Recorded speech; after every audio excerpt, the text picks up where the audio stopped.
मैले कहिले सोचेको थिइनँ मेरो पनि एक्सिडेन्ट हुन्छ भनेर।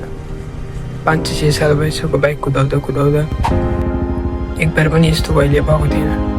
20,000 किलोमिटर क्रस भइसक्यो, 3वटा बाइक अन गरिसकेँ। Always confident, always careful. बाइकमा त त्यस्तो केही भएन, म पनि ठिकै छु, तर भित्रदेखि चाहिँ डर लाग्यो कि जिन्दगीले एउटा सानो वार्निङ दिएर ठुलो लेसन सिकाएर गए जस्तो लाग्यो।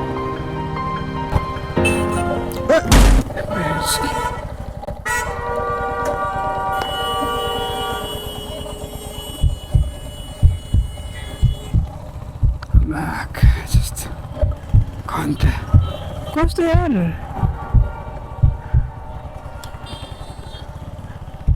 हामीहरू जस्तोमा लाउने कसको गल्ती भयो नि?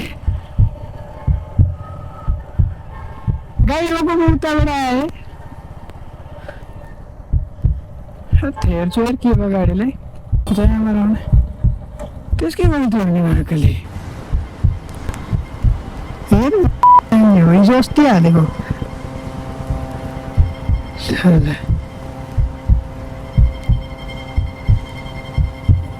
फर्स्ट टाइम हेर घन्टा यस्तो भयो के भएन धन्न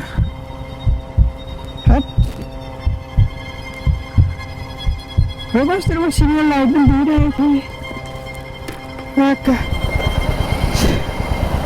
के बाङ्ग्यो क्या हो अलिकति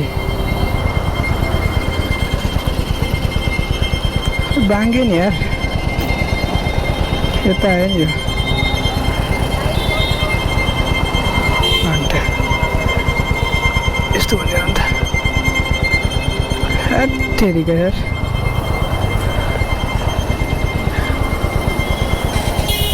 भन्दा यसले गर्दा के भन्दा यो पडाङ्क पनि जान्थ्यो यो लाइट यो सबै थोक जान्थ्यो त्यसले गर्दा भए चाहिँ लुज भयो क्या अलिकति तेरिका यो टाइट गर्ने बेला अब रहेछ ठिकै छ के भएन त्यस्तो खतरा पनि भएन राम्रो एक्सपिरियन्स भयो फर्स्ट टाइम तर मलाई लाग्छ मेरो गल्ती चाहिँ होइन जस्तो लाग्छ यार किनभने अब गाईको लागि त्यसले रोक्यो गाडी ठिकै छ त्यसले पछिबाट आउँदैछ त्यो त हेर्नुपर्छ नि यार अन्त अब त्यहाँ लेफ्ट टर्न छ मेरो गल्ती पनि हो हुन त मलाई अगाडिबाट त लानु त हुँदैन थियो अन्त डुक डुक डुक डुक भइरहेछ त्यहाँ आउनु फर्स्ट टाइम यार धन्न त्यस्तो स्पिड तर स्पिड त ठिकै छ स्पिड त थिएन कि र भए नि एटलिस्ट हुन्छ नि एउटा यार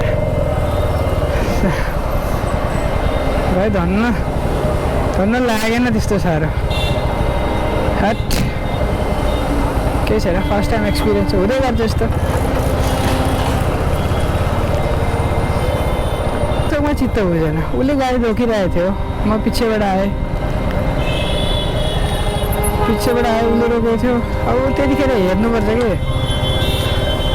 अब मेरो गल्ती पनि हो हुन त मैले त्यो तर होइन बरु पछिबाट लानुपर्छ अब गाडी गर्ने जस्तो उसको त कुराउने नै हो उसले त लानु नै अगाडि ऊ त स्ट्रेट जाँदै थियो म हो नि त राइट जाने त होइन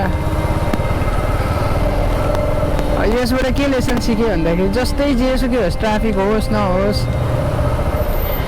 गाडी रस्तामा हिँड्दाखेरि चाहिँ अलिकति केयरफुल भएर हिँड्नुपर्ने रहेछ त्यति चाहिँ थाहा भयो मलाई अब त्यहाँ अब एक्सिडेन्ट हुने चान्स के थियो भन्नु त गाडी नै केही थिएन घन्टा न स्पिड कुदाएको न उसले स्पिड कुदाएको र पनि यस्तो त्यही हो कि मैले अगाडिको लाने नै होइन कि एकछिन पर्खेको भयो भने रहेछ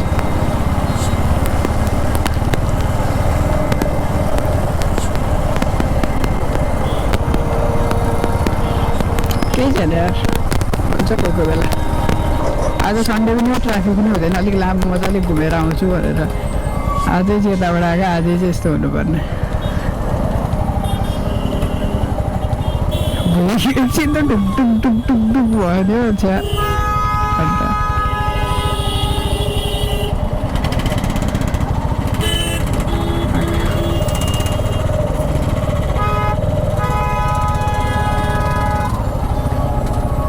यहाँ फेरि कम त भिड लाग्दैन बसले गर्दाखेरि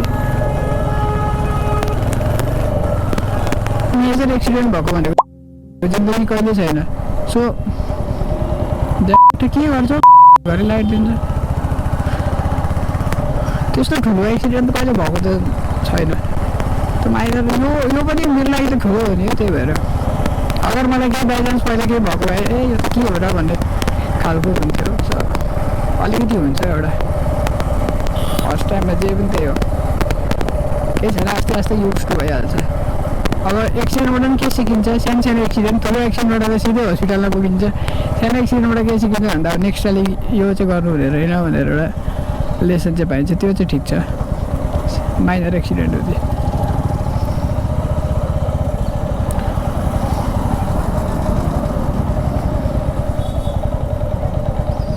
भारत सरकार